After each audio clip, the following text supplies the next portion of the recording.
Step right out. There is no amount of crying I can do for you. Well, hey everyone, this is Jay Withrow, and welcome to this lesson. I'm excited you're here so that I can teach you this gorgeously sad song, Exile, by Taylor Swift featuring Iver. And there's a few things I want to let you know that are really important right before we dive into the lesson. And the first thing is you need a capo. So I've got my capo on already on the 6th fret. If you don't have one, go check the link in the description. You can go grab yourself one. The second thing is there are time markers for the whole video. So if you want to jump around to the part you want, please do that. And then also there are 2 videos that are included with this that you can practice to. They're for you to practice. One is me singing the song in its entirety. The other one is like an instrumental karaoke track that you can play along to, and if you want to sing just your own vocals, you can. So those are also in the description. And then last thing is, if you're enjoying this content or if you want more of this as you go through it, you're really liking it, please subscribe. I really appreciate the support, so thank you so much. Well, let's check out the lesson. So let's talk about, first, the setup of our guitar. We want it in standard tuning, so that makes it simple. And then we're going to put our capo on the 6th fret. And what that allows us to do is to play in the key of the song, which is F sharp, but to use C structure, or a C chord shape, F chord shape, G. That's what structure means. It means that we're not technically playing a C chord, an F, and G, but I'm going to refer to them by their shape name. So just know technically that it's not the actual chords that I'm calling out, but to keep it simple, that's what you're gonna hear, C, F, G, A minor, okay? So that's the setup for the song. Let's learn the verse. So the verse uses just the traditional C over G shape, and so I'll walk you through that real fast. So we start off like this, okay? To get that sound, 3rd finger is on the 3rd fret of low E, pinky's on 3rd fret of A, middle finger 2nd fret of D, open G, 1st finger 1st fret of B, and open high E, just regular old C over G shape. Now, often in the songs that I arrange, instead of just playing a pure like C shape here, I like to put that 3rd finger on the low E to give that C over G. It just creates a beefier C chord sound. And that's what they're doing, or at least to my ear, sounds like they're doing in the piano part. Now, I'm basing this off of one of the sessions she did. It's like a live session with Taylor and Bon Iver together, and that's my favorite way. And it's just a simple piano part. So I'm trying to create an arrangement that really matches that and does it justice. So that's why we're doing the C over G shape here. Now to actually start out playing it, instead of strumming all the strings like a big loud thing, we want to keep it more subtle. And when I strum it, I'm really only hitting like low E, A, D, and G, maybe the B string. But just keep it more subtle, so we just start out with a single strum, and then we've got a picking pattern. 1, 2, 3, 4, 5, 6 notes. And we just keep the chord shape to start it out. So the first 3 are low E, D, G. My picking direction, I go down, down, up. Down, down, up. Okay, so get those 3 notes, low E, D, G. And then the last 3 notes are all on the D string. We just pluck the D as it is with your middle finger on it, lift your middle finger only to make it open, and then put it back down on 2nd fret. So you go 2, 0, 2, just like that. You might need to practice that, just moving your middle finger up and down. Okay, put it all together. Low E, D, G, D, D, D. If I call out the fret numbers, it's 3, 2, 0, 2, 0, 2. Okay? Down, down, up with our picking direction. Down, down, down. All right, and that's it. Once you got that, we're gonna do that over and over for the verse. Okay, so again, we strike the strings, duh, and then we pick it. All right, now to transition to the next chord, there's only 2 chords happening in the verse. We're gonna leave our 1st and middle finger down, okay? We don't wanna move those. We wanna leave them in place. And we're gonna lift our 3rd and pinky fingers. Our 3rd finger is gonna land on the open G string, but it's going to land on the 2nd fret, okay? And that gets us to the regular old A minor shape. But anytime we can leave fingers down between chords, we want to do that, okay? So that's why we leave the first and middle finger down. Now, when we're strumming this, sometimes for A minor, the normal way is to actually mute your low E with your thumb so that it doesn't ring out. But in this case, we want it to have that A minor over E sound to match what the piano's doing in the real song, right? Okay, so once we've got that A minor shape, we kind of strike the lower strings, E, A, D, and G, lower pitched strings, and then we start our 6-note strumming pattern just with this shape.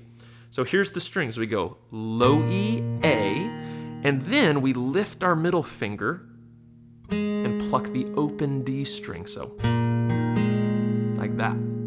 Dun, dun, dun. All right, and again, we can go down, down, up on those strings, low E, A, D. Now, here's where our pinky gets to have some fun. It's gonna play the 3rd fret on the A string, then lift off, play the A string open, and then come back down on the 3rd fret. Dun, dun, dun. So emulating what we did in the previous chord shape. Dun, dun, dun. A little on, off, on. So, there it is. Try playing that. We strike the strings, low E, A, open D, 3, 0, 3 on that A string. Okay? And that's it. Now we just have to transition back to that C over G. There's a special way we want to do it to really give it the smoothest possible sound, emulating what the piano's doing, right? So the last note of that A minor shape is your pinky playing that 3rd fret. Well, leave it there as you're transitioning back to C over G. Leave it down, leave your first finger down as well, and then put your 3rd finger back on the low E, middle finger 2nd fret on the D, you're back to that C over G shape. If we leave that pinky down, it gives a smooth transition. Check it out. Here's the C over G. See how I left that middle finger down? I pick it up at the last moment before it's got to be open. I leave the pinky down. There. And that gives us the smoothness for the transition. It doesn't feel like it's breaking or it's got a stopped note like this. See how it stopped? We don't want it to stop like that. We just want to let it go.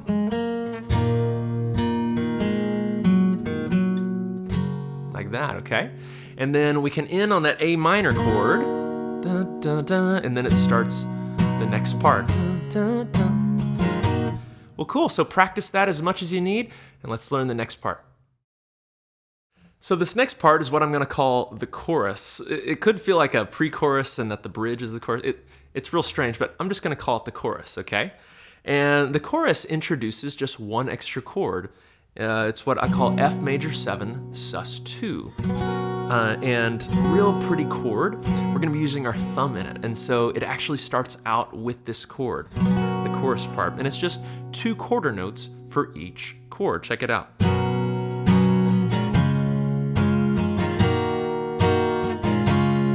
we just keep going.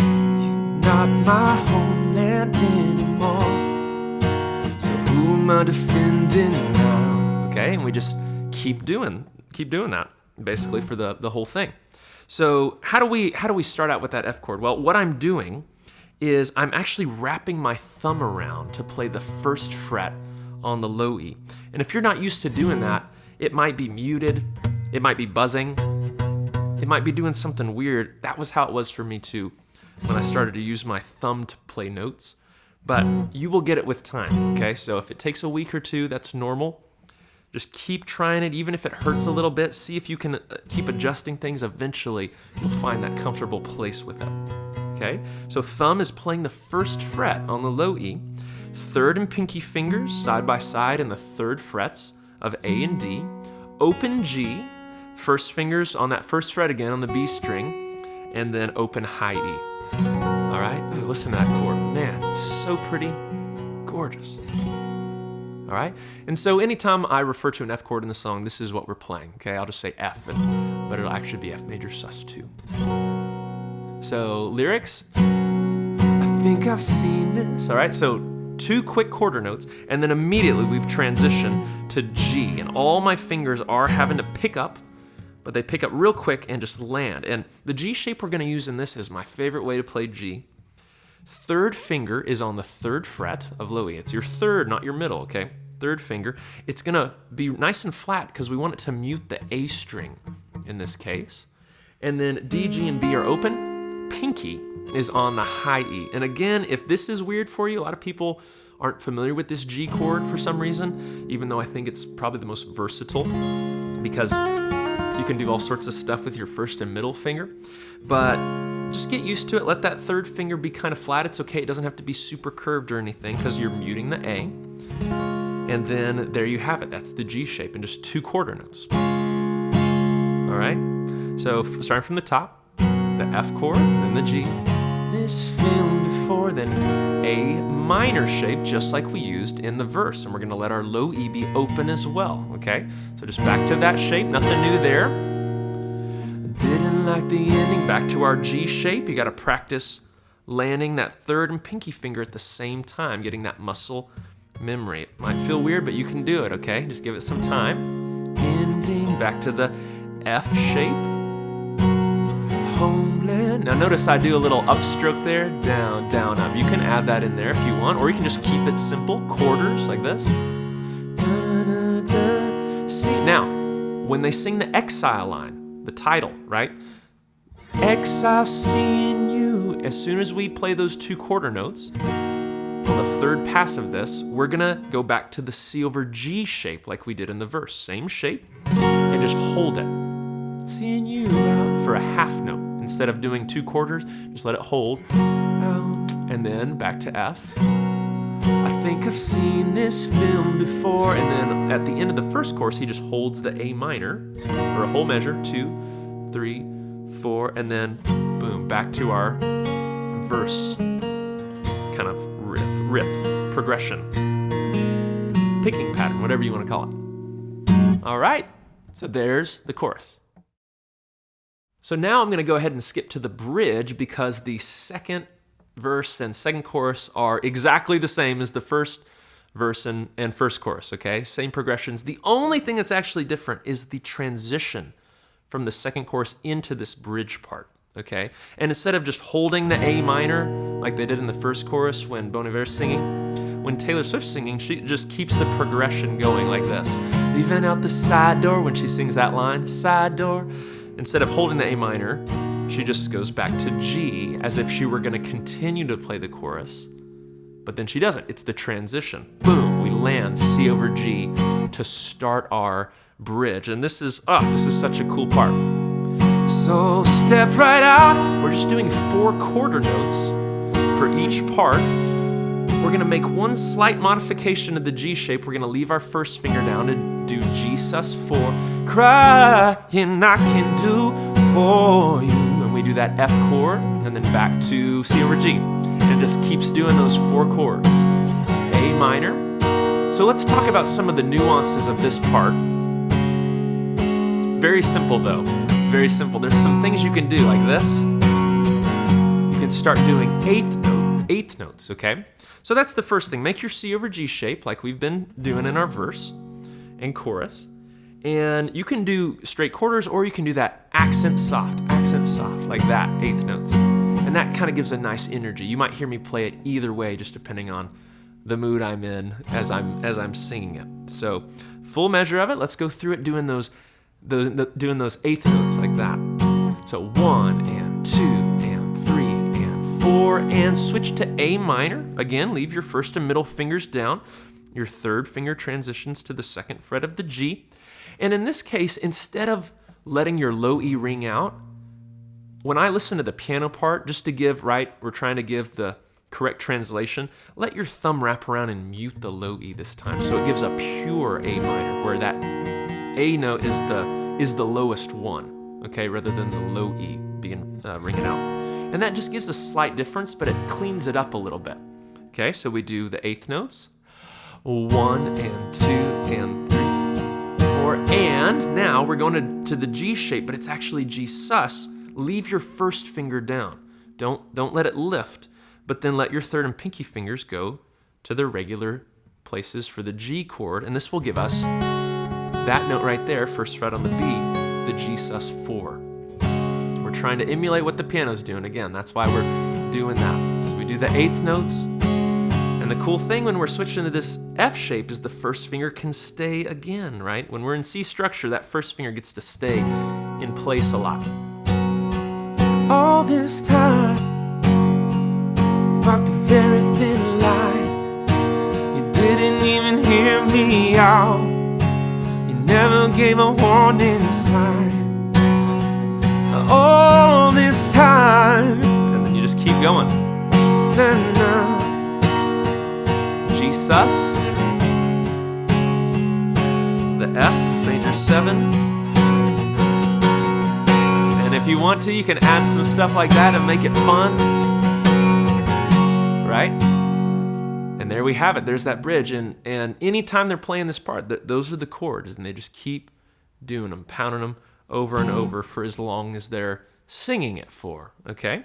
And then eventually they transition out of the bridge. They're doing that F chord, and then they just stay on it to go back to the chorus. I think I've seen, went back to our, 2 quarter notes.